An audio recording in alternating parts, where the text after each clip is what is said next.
나가! 다음 주제는 이제 이것도 문제네요. 신세계그룹 정용진 부회장인가요? 끊임없이 문제가 나오고 있죠. 계속 정치적 발언을 내뱉고 있었죠. 멸공 논란. 자, 이게 어디서부터 나온 거냐면 2017년 대선에도 홍준표가 그랬어요. 저 문재인 후보는 우리나라의 주적이 어디라고 생각하십니까? 이러니까 이제 문재인이 그것은 대통령으로서는 대답할 수가 없는 부분이고요 이러면서 이제 얘기를 했단 말이야. 이게 예전부터 주적 논란, 주적이 북한이다 혹은 멸공이나 반중, 검중 이런 거는 국민의 니즈가 확실히 있어요. 하지만 정치인들은 그 말을 쉽게 할 수가 없죠. 그냥 옛날부터 나오던 메카시즘 중에 하나입니다. 메카시즘이 뭐냐? 상대를 빨갱이로 만드는 거예요. 실제로 2017년에 이게 많이 나왔죠. 주적은 저쪽인데 왜 자꾸 나를 괴롭힙니까? 이러면서 이제 유승민한테 그러니까 문재인이 홍준표한테 주적이요? 제가요? 호호호. 홍준표 후보님께서는 왜 저를 주적이라고 생각하십니까? 이러니까 이제 홍준표가 왜긴 왜야? 종북 좌파니까 그렇지. 이러니까 문재인이 종북이요? 제가요? 호호호호. 그것은 색깔론이다. 이렇게 했는데 여기서 나오는 색깔론, 이게 메카시즘입니다. 근데 국민적인 짜증이 있어요. 왜 6.25 전쟁의 주범이 중국이라고 말을 못하지? 왜 북한이 우리나라의 주적이라고 말을 못하지? 왜 못하는 거지? 어째서? 왜 못하지? 라는 이 짜증이 밀려오잖아. 사실 국민적으로 현중 감정이 높고 북한도 엄청 싫어하는데 왜 우리나라 정치인들은 이걸 쿨하게 못하지? 근데 이걸 쿨하게 한 대통령이 당선된 적이 있어요. 그게 트럼프거든요? 그쯤 되어야 할 수 있어요. 근데 이걸 신세계 정용진 부회장이 멸공을 가져오면서 우리 왜 멸공이란 말을 못해? 할 수 있잖아. 당연한 거 아닌가? 근데 왜 멸공이라고 못하는지 정용진이 보여줬어. 시진핑 사진을 삭제했죠. 왜? 말할 수 없으니까. 말하면 외교 관계가 경색되니까. 윤석열도 은근히 그걸 따라가는 듯 보이기 위해서 달, 파, 멸, 콩 샀죠. 그걸 샀는데 그 사람도 대놓고 멸공 같은 말은 못해. 그나마 지금 아슬아슬하게 한 게 주적은 북한이에요. 저는 이 행보에 대해서 굉장히 트럼프적으로 나오는구나. 다만 이게 현명할까 싶어요. 왜냐하면 윤석열은 대통령이 되면 미국과 일본의 지지는 받겠지만 한반도에서 가장 위험천만한 외교를 해야 될 거예요. 북한, 중국이 역대 가장 강한 시점에서 한국의 반중 정서 이런 걸 얘기하는데 윤석열이 뒤질 방향이 없다. 근데 이게 너무 심각하게 큰 그게 되지 않았나 싶어요. 어허허! 나가! 정용진 얘기부터 하자면 멸공으로 계속 뜨겁게 달고 있는데 저는 기업인들이 이렇게 자기 메시지 내는 거 괜찮다고 봐요. 왜 괜찮다고 보냐면 어떤 화성 가시는 분은 맨날 자기 메시지 내서 자꾸 코인 값을 들었다 놨다 하시는데 기업인들이 이렇게 하는 거 뭐 그렇게 나쁘지 않다고 봅니다. 저는 정용진 신세계 부회장은 다만 한국은 유달리 가진 자에게 엄하고 재벌들 이런 사람들이 나서는 걸 굉장히 싫어해요. 그리고 부자들이 말하는 거 되게 엄금합니다. 미국도 일론 머스크만 그러잖아? 야, 빌 게이츠도 말 개많이 해. 근데 사실 현명한 판단이기도 해요. 오너 리스크를 피하기 위한 방법이기도 하거든. 기업 오너가 이상한 짓거리 하면 주가가 박살나기도 해. 지금 정용진 때문에 꽤 박살났죠? 그리고 실제로 오너리스크가 정용진이 아구지를 닫게 만들었습니다. 결국 기업은 유지가 목적이에요. 자기 말이 기업 유지에 도움이 안 되면 아구지를 닫아야 돼. 그것도 문제예요. 정용진은 이 말을 할 자격이 없다. 왜냐면 정용진은 면제거든? 그러고 멸공을 외치는 것은 웃긴다 라는 논리거든? 근데 이거를 보고 이상하다고 생각할 수 있어. 뭐 면제는 멸공 외치면 안 되냐? 면제여도 북한 싫어할 수 있잖아. 여자나 장애인은 멸공 못 외치는 건가? 이렇게 실드 치는 사람들이 많아요. 다만 정용진의 케이스는 예외입니다. 왜냐하면 정용진은 면제를 그냥 받은 게 아니라 병역 기피를 했기 때문에 까이는 거예요. 이 사람은 살컵을 해서 병역 기피를 편법으로 하고 그래서 면제가 된 거야. 이게 한때 논란이었어. 이 이후로 살집이 있다. 이런 분들은 아시는 분들은 아시겠지만 불시재검이 있거든요. 정용진 때문에 생긴 겁니다. MC몽 때문에 빡빡해졌다고 욕하는 사람들은 정용진을 욕하지 않을 이유가 없어. 자, 그래서 요런 상황이 있습니다. 그래서 정용진은 그런 이유가 있고, 그리고 본인 스스로가 왜 멸공 같은 말을 함부로 하면 안 되는지, 기업은 생존이 목적이기 때문에 말을 할 수 없어요. 근데 그건 국가도 마찬가지야. 국가도 유지가 목적이거든? 국가 수반이 그런 스탠스를 명확히 드러내면, 특히 우리나라처럼 사방이 강대국인 나라, 그리고 하나의 폭탄 덩어리가 있는 나라는 절대 함부로 말 못해. 왜냐하면 우리나라가 지금 당장 중국에 각을 세우면 우리나라 수출액의 3분의 1이 사라져. 넘을 수도 있어. 3분의 1. 북한에 대해서도 함부로 말을 못해. 만약 한국 대통령이 북한이 뭐 주적이다 이런 얘기가 나온다? 그러면 우리나라는 미국과 일본에서 압박을 주는 걸 피할 방법이 없어. 가령 이게 있어요. 2022년 북경에서 동계올림픽 열리죠. 이거를 미국이 보이콧하고 일본도 그 약간이나마 동참했어. 근데 이게 한국이 이걸 동참하지 않을 수 있는 이유는 북한과의 평화 통일을 지향한다는 명분 때문이에요. 지금 이게 왜냐하면 중국과의 동계올림픽 때 북한과의 평화 통일에 도움을 달라 이렇게 나설 예정이기 때문에 올림픽 보이콧을 못해.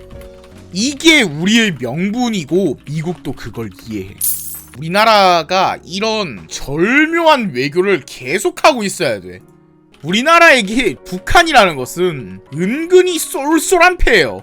미국한테 올인하지 않을 수 있는 쏠쏠한 패입니다. 아, 우리 북한 때문에 중국이랑 관계 좀 해야 되는 거 알죠? 참 이러면서 이것 때문에 미국에서 한국에게는 계속 중국에 대한 제재를 동참해달라고 못하는 거야. 중국은 북한과 우리나라가 평화 통일해서 좋을 게 없지 않음? 중국도 현상 유지를 원하지. 그런데 우리는 이 패를 그냥 저렇게 쓰고 있다고. 중국도 이걸 쓰고 있고 우리나라는 은근히 북한 덕을 보고 있는 게 꽤 많아요. 피할 수 없는 그 미친 새끼가 있다는 점. 너무 말도 안 되는 미친 새끼를 우리가 안고 있다는 것이 오히려 중심에 서서 간 보는 외교를 하기에 적절해. 근데 이 간보는 외교를 잘못하면 어떻게 되는지 알아? 사드 보복을 당해요. 박근혜 정부 때 한번 당했던 적이 있죠.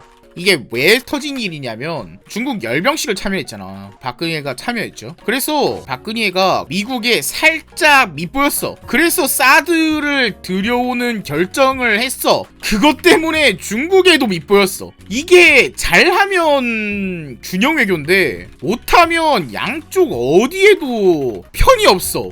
우리나라도 사실 그게 사드를 들여온 명분이 북한이에요. 우리나라가 은근히 외교할 때 북한을 명분으로 가져올 수 있다니까? 외교할 때 북한 탓을 해가지고 계속해서 우리가 얼버무릴 수 있다는 게 장점입니다.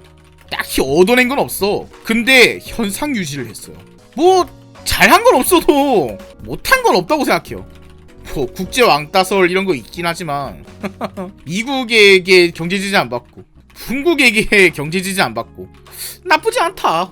현상 유지 정도라고 생각합니다. 다만 그 사이에서 우리가 개빡치는 건 저 새끼는 근데 뭐 일본은 만만한가?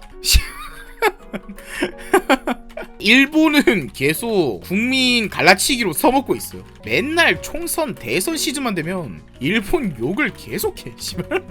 일본이 우리나라에게 엄청난 경제 제재를 못한다는 걸 아는 거야. 얄미울 정도죠. 그래서 또 그거 생각하면 잘하는 것 같기도 해요. 문재인이 만만한 새끼를 국내 정치패로 갖다 내고 만만하지 않은 두 사람은 북한 빌미로 중간에서 그거 하고 있으니까 아니 근데 이건 어쩔 수 없어. 일본이 중국과 미국이랑 비교하면 제일 만만하고, 그리고 일본에서는 한국이랑 외교적으로 막 엮이기 싫어해요. 한반도 운전자로 펼쳤으면서 결국 운전을 못했네. 그러니까 잘한 건 없어. 뭐 진짜 지 말대로 운전을 했다 이런 건 없어. 그냥 잘 탔다. 잘 얻어 탔다. 트럼프 행정부에서는 얻어 탔고 바이든 때도 얻어 탔고. 다만 국민 감정상으로 억울해요. 국민 감정상 굉장히 짜증나는 새끼예요. 근데 새끼라고 하면 안 되죠. 어허, 그런 말씀 하시면 안 돼요. 외교를 하는 분이세요. 거의 중국에는 굴종 외교를 하는 수준인데 미국에는 크크 봐주실 거죠? 이런 느낌이고, 일본에는 어쩔 TV 저쩔 TV 못 때리쥬? 똑같이쥬? 이러고 있는 모양새니까 국민 감정상 가장 엿같은 건 중국이잖아. 우리 국민이 보기에는 느자고 없어 보이는 외교를 하는 거지. 중국에는 막 아이고 대국에게 소국이 어찌 이러면서 얘기하고, 우리는 미국이랑 동맹인데 왜 미국에 안 저러고 중국에 저럴까? 그렇게 생각하는 거죠. 일본이랑은 동맹은 아니지만 미국과 일본이 동맹이니까 뭐 그냥 얼라이 비슷한 건데 왜 일본의 애는 개지랄병일까? 그런 이게 있다. 근데 저는 이게 짜증나는 외교인 건 동의해요. 짜증나요. 저도 속 답답하고 좆같고 그런데 이해는 한다. 내가 대통령이어도 저렇게밖에는 못하겠다 라고 생각하고 있기 때문에. 여러분은 할 수 있어요? 속 시원한 외교? 속이 뻥 외교 할 수 있어요? 그래서 이게 속이 뻥 울컥울컥 외교를 못한다. 내가 못할 것 같은 일을 정말 완벽하게 하면 문재인이 진짜 대단한 인간인데 못할 것 같은 일을 못했어. 그래서 그냥 뭐 적당했다. 북한과 이제 유화적인 스탠스를 취하는 거는 중국의 비위를 맞추기 위한 모습? 혹은 이제 미국에게 우리 지금 중국과 긴밀해야 됨이라고 선고하는 것이라고 봐야 돼요. 우리 북한 때문에 중국이랑 이렇게 친해야 돼라고 미국한테 제발 봐주세요라고 말하는 겁니다. 근데 중국이 그걸 알아서 그런가 진짜 한국에게 정말 말도 안 되게 오만하죠. 그래도 굴종 외교 수준의 족같은 짓을 어쩌겠습니까? 어쩔 거예요. 외교는 누가 옳은가가 아니에요. 어떻게 해야 안 망할 수 있을까? 최선이야.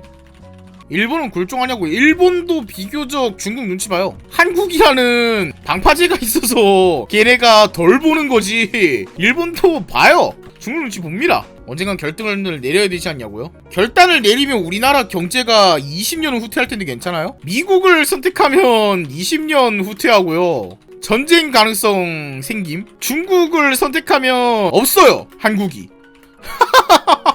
중국을 선택하면 한국이 없어져요. 사실 선택할 수 있는 건 당연히 미국이 맞아. 미국을 선택해야 되는 건 나도 아는데 지금 그냥 현상 유지하는 게 최선이다 라는 걸 저는 이해하고 있다는 거예요.